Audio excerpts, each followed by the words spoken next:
अध्याय द्वितीय। भक्ति का दुख दूर करने के लिए नारद जी का उद्योग। नारद जी ने कहा, बाले, तुम व्यर्थ ही अपने को दुख में डाल रही हो। अरे, तुम इतनी चिंतातुर क्यों हो? भगवान श्री कृष्ण के चरण कमलों का चिंतन करो। उनकी कृपा से तुम्हारा सारा दुख दूर हो जाएगा। जिन्होंने कौरवों के अत्याचार से द्रौपदी की रक्षा की थी और गोप सुंदरियों को सनाथ किया था, वे श्री कृष्ण कहीं चले थोड़े ही गए हैं। फिर तुम तो भक्ति हो और सदा ही उन्हें प्राणों से प्यारी भी हो। तुम्हारे बुलाने पर भगवान नीचों के घरों में भी चले जाते हैं। सत्य, त्रेता और द्वापर, इन 3 युगों में ज्ञान और वैराग्य मुक्ति के साधन थे, किंतु कलयुग में तो केवल भक्ति ही ब्रह्म सायुज्य मोक्ष की प्राप्ति कराने वाली है। यह सोचकर ही परमानंद चिन्मूर्ति ज्ञान स्वरूप श्री हरि ने अपने सत्स्वरूप से तुम्हें रचा है। तुम साक्षात श्री कृष्ण चंद्र की प्रिया और परम सुंदरी हो। एक बार जब तुमने हाथ जोड़कर पूछा था कि मैं क्या करूं, तब भगवान ने तुम्हें यही आज्ञा दी थी कि मेरे भक्तों का पोषण करो। तुमने भगवान की वह आज्ञा स्वीकार कर ली। इससे तुम पर श्रीहरि बहुत प्रसन्न हुए और तुम्हारी सेवा करने के लिए मुक्ति को तुम्हें दासी के रूप में दे दिया और इन ज्ञान वैराग्य को पुत्रों के रूप में। तुम अपने साक्षात स्वरूप से वैकुंठ धाम में ही भक्तों का पोषण करती हो। भूलोक में तो तुमने उनकी पुष्टि के लिए केवल छाया रूप धारण कर रखा है। तब तुम मुक्ति, ज्ञान और वैराग्य को साथ लिए पृथ्वी तल पर आई और सत्य युग से द्वापर पर्यंत बड़े आनंद से रही। कलयुग में तुम्हारी दासी मुक्ति पाखंड रूप रोग से पीड़ित होकर क्षीण होने लगी थी। इसलिए वह तो तुरंत ही तुम्हारी आज्ञा से वैकुंठ लोक को चली गई। इस लोक में भी तुम्हारे स्मरण करने से ही वह आती है और फिर चली जाती है, किंतु इन ज्ञान वैराग्य को तुमने पुत्र मानकर अपने पास ही रख छोड़ा है। फिर भी कलयुग में इनकी उपेक्षा होने के कारण तुम्हारे ये पुत्र उत्साहहीन और वृद्ध हो गए हैं। फिर भी तुम चिंता न करो, मैं इनके नवजीवन का उपाय सोचता हूँ। सुमुखी, कली के समान कोई भी युग नहीं है। इस युग में मैं तुम्हें घर घर में प्रत्येक पुरुष के हृदय में स्थापित कर दूंगा। देखो, अन्य सब धर्मों को दबाकर और भक्ति विषयक महोत्सवों को आगे रखकर यदि मैंने लोक में तुम्हारा प्रचार न किया तो मैं श्रीहरि का दास नहीं। इस कलयुग में तो जीव तुमसे मुक्त होंगे। वे पापी होने पर भी बेखट के भगवान श्री कृष्ण के अभय धाम को प्राप्त करेंगे। जिनके हृदय में निरंतर प्रेम रूपिणी भक्ति निवास करती है, वे शुद्धांतकरण पुरुष स्वप्न में भी यमराज को नहीं देखते।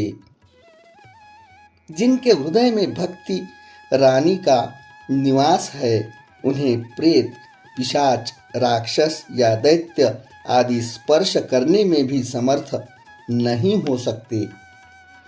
तप, वेदाध्ययन, ज्ञान और कर्म आदि किसी भी साधन से भगवान वश में नहीं किए जा सकते। वे केवल भक्ति से ही वशीभूत होते हैं। इसमें गोपीजन प्रमाण हैं।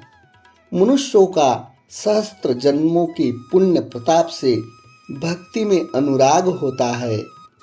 कलयुग में केवल भक्ति ही सार है। भक्ति से तो साक्षात श्री कृष्ण सामने उपस्थित हो जाते हैं। जो लोग भक्ति से द्रोह करते हैं, वे तीनों लोकों में दुख ही दुख पाते हैं। पूर्व काल में भक्त का तिरस्कार करने वाले दुर्वासा ऋषि को बड़ा कष्ट उठाना पड़ा था। बस बस व्रत, तीर्थ, योग, यज्ञ और ज्ञान चर्चा आदि बहुत से साधनों की कोई आवश्यकता ही नहीं है। एकमात्र भक्ति ही मुक्ति देने वाली है। सूत जी कहते हैं, इस प्रकार नारद जी के निर्णय किए हुए अपने महात्म्य को सुनकर भक्ति के सारे अंग पुष्ट हो गए और वे उनसे कहने लगी, नारद जी, आप धन्य हैं। आपकी मुझ में निश्चल प्रीति है। मैं सदा आपके हृदय में रहूंगी, कभी आपको छोड़कर नहीं जाऊंगी। साधु, आप बड़े कृपालु हैं। आपने क्षण भर में ही मेरा सारा दुख दूर कर दिया, किंतु अभी मेरे पुत्रों में चेतना नहीं आई है। आप उन्हें शीघ्र ही सचेत कर दीजिए, जगा दीजिए। सूत जी कहते हैं, भक्ति के ये वचन सुनकर नारद जी को बड़ी करुणा आई और वे उन्हें हाथ से हिला डुलाकर जगाने लगे। फिर उनके कान के पास मुंह लगाकर जोर से कहा, ओ ज्ञान, जल्दी जग पड़ो। ओ वैराग्य, जल्दी जग पड़ो। फिर उन्होंने वेद ध्वनि, वेदांत घोष और बार बार गीता पाठ करके उन्हें जगाया। इससे वे जैसे तैसे बहुत जोर लगाकर उठे, किंतु आलस्य के कारण वे दोनों जम्भाई लेते रहे। नेत्र उघाड़कर देख भी नहीं सके। उनके बाल बगुलों की तरह सफेद हो गए थे। उनके अंग प्रत्यंग प्राय सूखे काठ के समान निस्तेज और कठोर हो गए थे। इस प्रकार भूख प्यास के मारे अत्यंत दुर्बल होने के कारण उन्हें फिर सोते देख नारद जी को बड़ी चिंता हुई और वे सोचने लगे, अब मुझे क्या करना चाहिए। इनकी यह नींद और इससे भी बढ़कर इनकी वृद्धावस्था कैसे दूर हो। शौनक जी इस प्रकार चिंता करते करते वे भगवान का स्मरण करने लगे। उसी समय यह आकाशवाणी हुई कि मुने, खेद मत करो, तुम्हारा यह उद्योग निस्संदेह सफल होगा। देवर्षि, इसके लिए तुम एक सत्कर्म करो। वह कर्म तुम्हें संत शिरोमणि महानुभाव बताएंगे। उस सत्कर्म का अनुष्ठान करते ही क्षण भर में इनकी नींद और वृद्धावस्था चली जाएगी तथा सर्वत्र भक्ति का प्रसार होगा। यह आकाशवाणी वहां सभी को साफ साफ सुनाई दी। इससे नारद जी को बड़ा विस्मय हुआ और वे कहने लगे, मुझे तो इसका कुछ आशय समझ में नहीं आया। नारद जी बोले, इस आकाशवाणी ने भी गुप्त रूप में ही बात कही है। यह नहीं बताया कि वह कौन सा साधन किया जाए जिससे इनका कार्य सिद्ध हो। वे संत न जाने कहाँ मिलेंगे और किस प्रकार उस साधन को बताएंगे। अब आकाशवाणी जो कुछ कह रहा है उसके अनुसार मुझे क्या करना चाहिए। सूत जी कहते हैं, शौनक जी, तब ज्ञान वैराग्य दोनों को वही छोड़कर नारद मुनि वहां से चल पड़े और प्रत्येक तीर्थ में जा जाकर मार्ग में मिलने वाले मुनीश्वरों से वह साधन पूछने लगे। उनकी इस बात को सुनते तो सब थे, परंतु उसके विषय में कोई कुछ भी निश्चित उत्तर न देता। किन्हीं ने उसे असाध्य बताया, कोई बोले इसका ठीक ठीक पता लगाना ही कठिन है, कोई सुनकर चुप रह गए और कोई तो अपनी अवज्ञा होने के भय से बात को टाल टूल कर खिसक गए। त्रिलोकी में महान आश्चर्यजनक हाहाकार मच गया। लोग आपस में कानाफूसी करने लगे। भाई, जब वेद ध्वनि, वेदांत घोष और बार बार गीता पाठ सुनने पर भी भक्ति, ज्ञान और वैराग्य ये तीनों नहीं जगाए जा सके, तब और कोई उपाय नहीं है। स्वयं योगीराज नारद जी को भी जिसका ज्ञान नहीं है, उसे दूसरे संसारी लोग कैसे बता सकते हैं। इस प्रकार जिन जिन ऋषियों से इसके विषय में पूछा गया, उन्होंने निर्णय करके यही कहा कि यह बात दुस्साध्य ही है। तब नारद जी बहुत चिंतातुर हुए और बद्रीवन में आए। ज्ञान वैराग्य को जगाने के लिए वहां उन्होंने यह निश्चय किया कि मैं तप करूंगा। इसी समय उन्हें अपने सामने करोड़ों सूर्यों के समान तेजस्वी सनकादिक मुनीश्वर दिखाई दिए। उन्हें देखकर वे मुनि श्रेष्ठ कहने लगे। नारद जी ने कहा, महात्माओं, इस समय बड़े भाग्य से मेरा आप लोगों के साथ समागम हुआ है। आप मुझ पर कृपा करके शीघ्र ही वह साधन बताइए। आप सभी लोग बड़े योगी, बुद्धिमान और विद्वान हैं। आप देखने में 5-5 वर्ष के बालक से जान पड़ते हैं, किंतु है पूर्वजों के भी पूर्वज। आप लोग सदा वैकुंठ धाम में निवास करते हैं, निरंतर हरि कीर्तन में तत्पर रहते हैं, भगवत लीलामृत का रसास्वादन कर सदा उसी में उन्मत्त रहते हैं और एकमात्र भगवत कथा ही आपके जीवन का आधार है। हरि ही शरणम मम, भगवान ही हमारे रक्षक है। यह वाक्य मंत्र सर्वदा आपके मुख में रहता है। इसी से काल प्रेरित वृद्धावस्था भी आपको बाधा नहीं पहुंचाती। पूर्व काल में आपके भ्रूभंग मात्र से भगवान विष्णु के द्वारपाल जय और विजय तुरंत पृथ्वी पर गिर गए थे और फिर आपकी ही कृपा से वे पुनः वैकुंठ लोक पहुंच गए। धन्य है, इस समय आपका दर्शन बड़े सौभाग्य से ही हुआ है। मैं बहुत दीन हूँ और आप लोग स्वभाव से ही दयालु है, इसीलिए मुझ पर आपको अवश्य कृपा करनी चाहिए। बताइए, आकाशवाणी ने जिसके विषय में कहा है वह कौन सा साधन है और मुझे किस प्रकार उसका अनुष्ठान करना चाहिए। आपका इसका विस्तार से वर्णन कीजिए।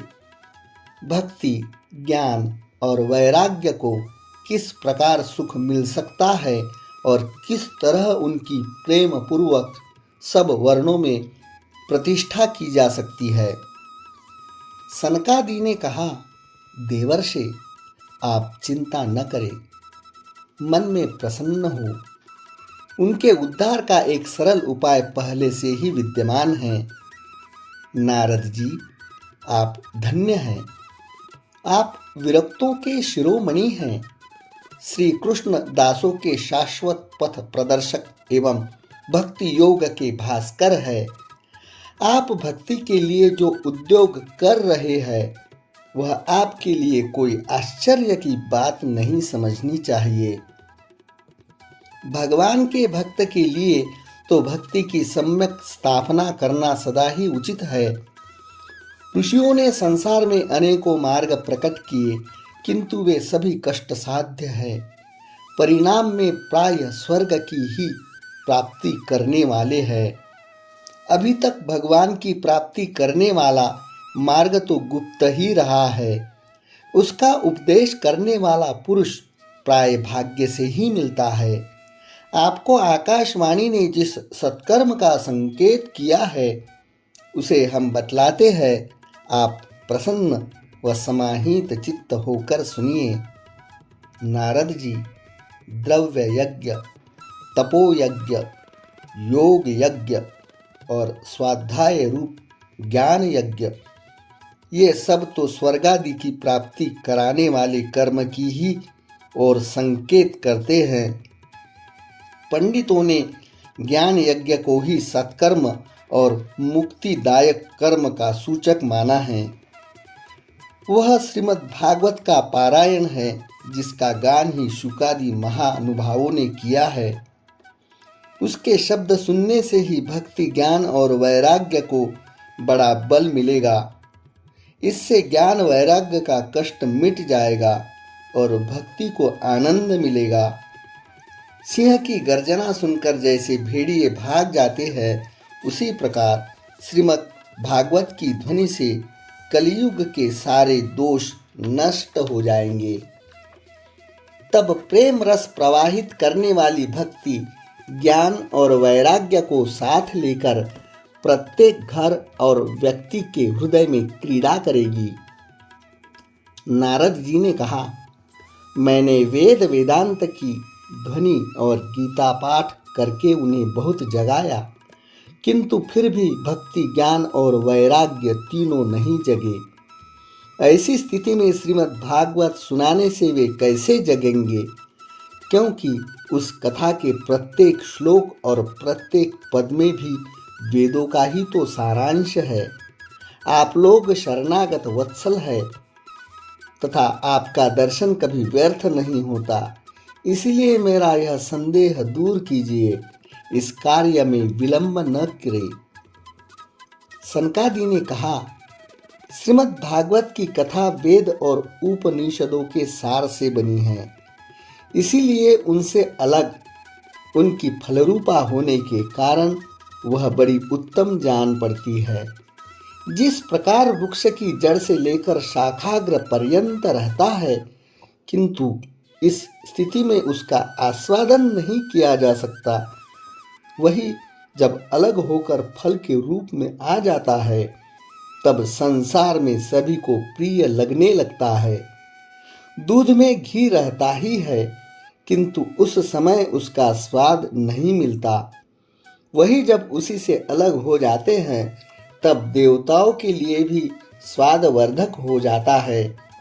खांड ईख के और छोर और बीच में भी व्याप्त रहती है, तथापि अलग होने पर उसकी कुछ और ही मिठास होती है।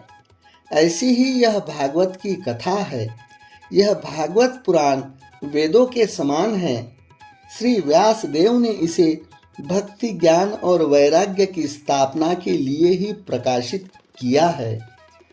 पूर्व काल में जिस समय वेद वेदांत के पारगामी और गीता की भी रचना करने वाले भगवान व्यास देव खिन्न होकर अज्ञान समुद्र में गोते खा रहे थे, उस समय आपने ही उन्हें 4 श्लोकों में इसका उपदेश किया था।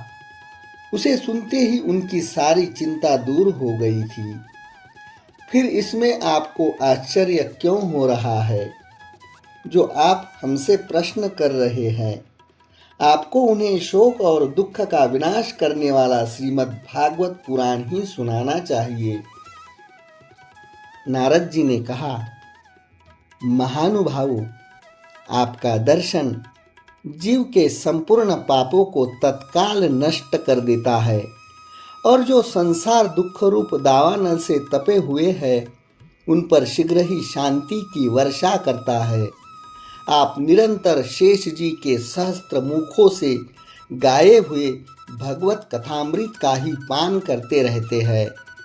मैं प्रेम लक्षणा भक्ति का प्रकाश करने के उद्देश्य से आपकी शरण लेता हूँ। जब अनेकों जन्मों के संचित पुण्य पुंज का उदय होने से मनुष्य को सत्संग मिलता है, तब वह उसके अज्ञात जनित मोह और मदरूप अंधकार का नाश करके विवेक उदय होता है।